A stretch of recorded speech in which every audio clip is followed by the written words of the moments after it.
más Luis cuando hace algún testimonio, más imágenes en el lugar y cuántas cuestiones técnicas, ¿no?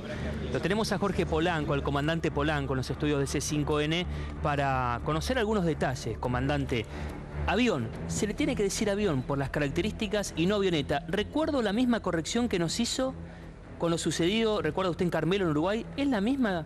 ¿Es el mismo avión? Sí, Rubén, no sé si decir buenas tardes porque no lo son de ninguna manera, pero para que la prensa entienda, no nos estamos refiriendo a la palabra avioneta, estamos hablando de un avión de un porte de casi 7 toneladas, un avión que vale casi 2,5 millones de dólares, así que simplemente no lo podemos poner en ese contexto. Era un avión importante. Andrés Deutsch perdió la vida arriba de una aeronave que no era precisamente, sin hablar en tono despectivo, de una marca, un Renault 12, era una Ferrari, era un avión importante. Beech King Air 200. Un Beech 300, que es uno de los aviones que realmente muy costoso, pero además excelentemente bien mantenido por alguien que era de esta industria, a pesar de haber sido, digamos, muy cuestionado Andy Deutsch, sabemos todo por su pasado, por haber sido creador, fundador de la aerolínea LAPA, con todo lo que ello conlleva.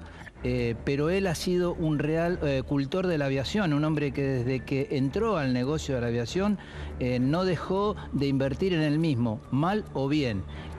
Pierde la vida en un avión que realmente llama la atención y, como lo decíamos recién fuera de cámara, es un avión que es exactamente de las mismas características del cual nos referíamos hace no mucho tiempo atrás en Carmelo, con el accidente de Carmelo. ¿Qué características para recordar tiene este avión? Bueno, este avión es un avión bimotor, tiene dos turbinas, es un avión de 12 pasajeros. Vuelvo a repetirte, es un avión que hoy en el mercado, en la plaza, está cerca de los 2,5 millones, sí, casi 3 millones de dólares, y que de una u otra manera ha tenido un mantenimiento excelente, ya que tanto en el que nos referíamos anterior al de Carmelo como a este, son aviones que tienen un índice muy bajo de accidentes en el mundo contra muchas millones de horas voladas. Ruta aérea, parte el empresario Deutsch junto a su esposa desde Junín. El destino, el aterrizaje iba a ser en el Aeroparque Metropolitano Jorge Newbery. ¿Es una ruta aérea Nordelta, por ejemplo, ese transcurso, ese momento, o pudo haber pasado algo que cambia? No, a ver, yo lo escuchaba recién, sí, y es importante esto esclarecerlo para los televidentes. Nordelta nace en un lugar específico que es, desde hace más de 30 años, todas las operaciones del Aeroparque Jorge Newbery sobrevuelan esa zona. Yo entiendo, y además él lo dijo, tiene desconocimiento sobre este tema, el intendente, sería hoy prematuro hablar de pedir la cancelación de vuelos sobre esa zona. Absolutamente todos los vuelos sobrevuelan Nordelta. Claro. Sería imposible, además estamos hablando de vuelos comerciales y la cantidad de horas que se vuelan, inclusive ellos tienen pegado al lado el aeropuerto internacional de San Fernando. Entonces es muy difícil poder pedirle a la actividad que no se vuele en esa zona cuando de una u otra manera, para poder aterrizar en el aeroparque, indefectiblemente hay que sobrevolar Nordelta. O sea que estaba en la ruta original. Estaba en la ruta normal. Lo que sí quiero, y esto es importante poder decirlo, Rubén, recibí 2 llamados de gente de absoluta confianza, que esto obviamente es de interés para los investigadores, quienes deberán definitivamente ser los responsables de dar o emitir cuáles fueron las razones que llevó a Andy Deutsch a intentar aterrizar en un lugar y fundamentalmente en ese lago, que es el lago central, es el lago central. De agua. Está comprobado por gente de mi absoluta confianza que el avión fue visto previo al impacto, tenía fuego a bordo. O sea, venía con una estela de fuego. O sea, que previo a los minutos del aterrizaje... ¿En qué zona aproximadamente? El avión, bueno, estamos hablando de que está a 5 minutos del aterrizaje. Claro. Está casi alineado con el Aeroparque Jorge Newbery. Entonces, cualquier avión, 5 minutos antes, está sobrevolando esa zona. ¿Y fuego a bordo cuál puede ser la causa? Las posibilidades. Bueno, entramos en un campo de hipótesis que pueden ser muchísimas.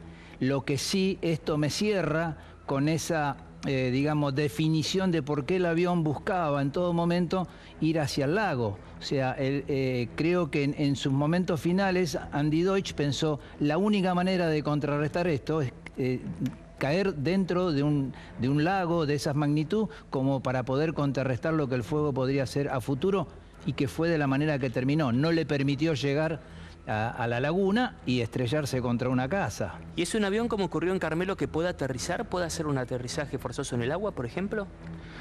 Aterrizar en el agua puede aterrizar cualquiera. En el estado que queda no lo podemos saber. Claro. Eso o sea, no están preparados para eso los aviones. Sí están preparados para un aterrizaje de emergencia en un campo, digamos, para poder soportar determinada cantidad de daños. ¿Experiencia de Deutsch como piloto? No, lo que no podemos decir es que Deutsch no haya sido una persona que ha volado. Y él ha volado muchísimo, y este avión lo vuela desde el año 95, el Whisky Lima Tango, que era este avión. Sí. Era su avión particular, y lo vuela desde que vino al país. ¿95? Desde el año 95. Él lo trajo y lo vuela desde que vino al país. O sea que él lo conoce muy bien al avión, y el avión estaba excelentemente mantenido por el representante oficial aquí en la Argentina, que indudablemente es una garantía a la hora del mantenimiento. Obviamente no sabemos qué puede haber ocurrido ahora. Volvemos a Nordelta, trabaja en vivo Luis Rusconi. Y estar viendo... Habla Pedro, vecino y periodista. Aledaños.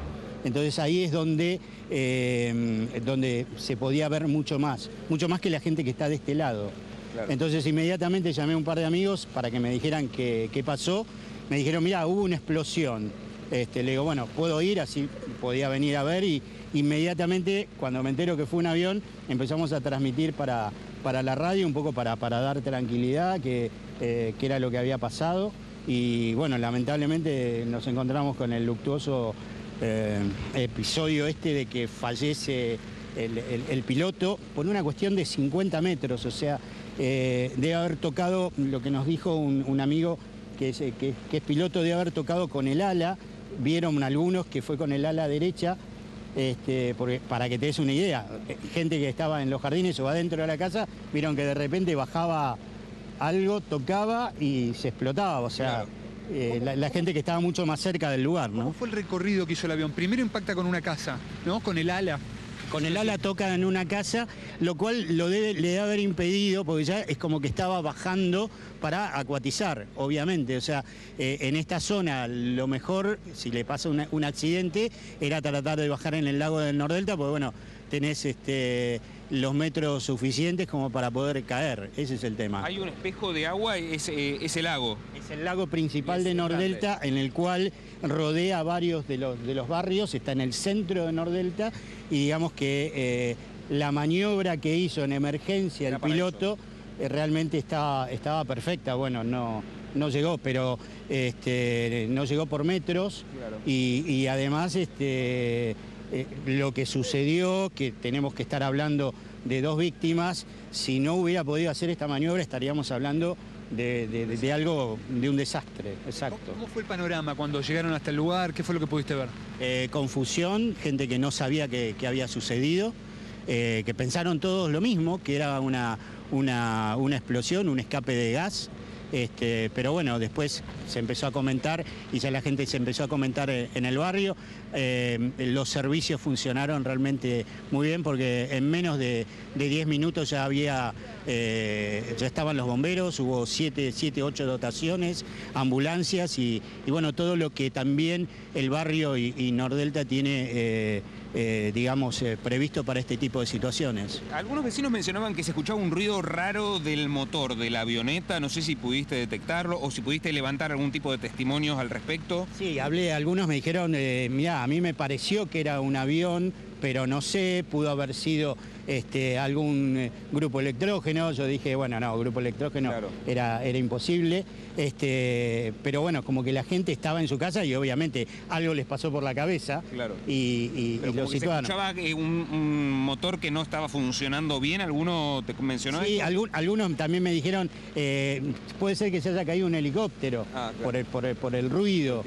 Y aparte porque acá es muy común escuchar aviones, helicópteros. Nordelta mismo tiene un helipuerto, o sea que claro. No es extraño, pero tampoco me pareció extraño a mí cuando estaba en mi casa sentir el ruido, pero el ruido también provocó que se movieran un poco las ventanas, que viste, los perros empiezan a señalarte como que algo está pasando. Pedro, y bueno. ¿conoce a las personas, a los propietarios de las casas sobre las cuales se vieron afectadas? Sí, a uno sí. ¿Pudo hablar con él? ¿Qué le dijo? Sí, no, que estaban bien y con la otra gente no, con los que no estaban en la casa no los conozco. Claro, esta gente no estaba porque justamente habían salido en el día de hoy. Habían salido a almorzar. Habían salido a almorzar. Por eso es lo que te decía, si no se daban esas circunstancias, la maniobra que hizo el piloto para tratar de acuatizar era perfecto. Evidentemente ya el avión venía con unas fallas terribles. Cuando viene planeando, porque seguramente debe haber venido planeando, de acuerdo a lo que consulté con un piloto, me dice, en ese caso si pudo apagar el motor, vino planeando y por ahí ya no tenía tanta estabilidad, o sea que es un problema que tenés en los flaps, en las alas. Eso es lo que provoca que no haya tenido la nivelación en el vuelo como para poder llegar al agua. ¿Cómo se conforma esa familia? ¿Cuál? ¿Con las personas con las que vos hablaste? No, donde cae el avión es un matrimonio que vive con su hija y una menor. Que justo habían salido a almorzar ellos.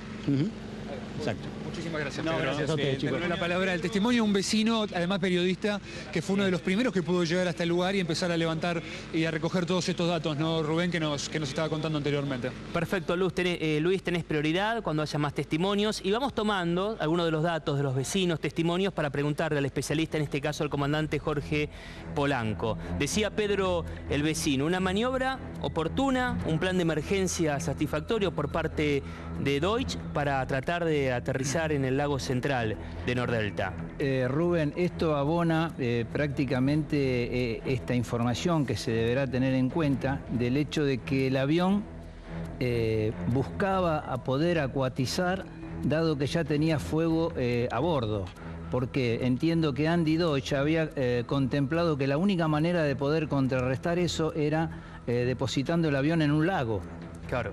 Lamentablemente, todo eso lo tiene que hacer sin potencia, o sea, tiene que sacar potencia, de alguna manera hacer un cálculo de planeo para poder entrar en el lago, y 10 centímetros que uno falle en el cálculo, toca una casa, toca una antena, toca la punta de un cable, y todo ese cálculo se desvanece porque lamentablemente están prácticamente a pocos metros más ahí de la casa, estaba ya el comienzo del lago. Potencia, velocidad, características de este avión, dimensiones, por ejemplo, para entender, Polanco, porque la primera información era una avioneta que estaban registrando una competencia y de un menor tamaño. Ahora conocemos que es importante. Estamos hablando de un avión de 7 toneladas.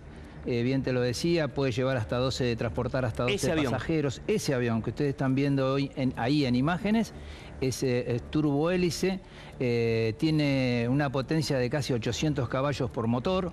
Estamos hablando de un avión importante, con tecnología de punta que le permite operar en cualquier aeropuerto del mundo. Máxime, en este caso, Andy Deutsch, digamos, lo tenía súper equipados. Los aviones que él volaba tenían absolutamente todo. Una ruta que conocía, imagino, Junín, Aeroparque Metropolitano. Iba al campo. ¿Era su campo? Era su campo. Iba habitualmente, lo hacía él como piloto. También debemos recalcar algo que quizás lo charlamos en el accidente anterior. Que quizás hubiese sido prudente por una o cualquier circunstancia. Eso para recordar es importante. Cuando el comandante Jorge Polanco habla del accidente anterior, ¿recuerdan ustedes lo sucedido en Carmelo, en Uruguay, con aquel avión de las mismas características que tiene una falla que luego se investigó y aún no se conoce y que tiene que aterrizar también en el agua en aquel siniestro? ¿Mismas características del avión?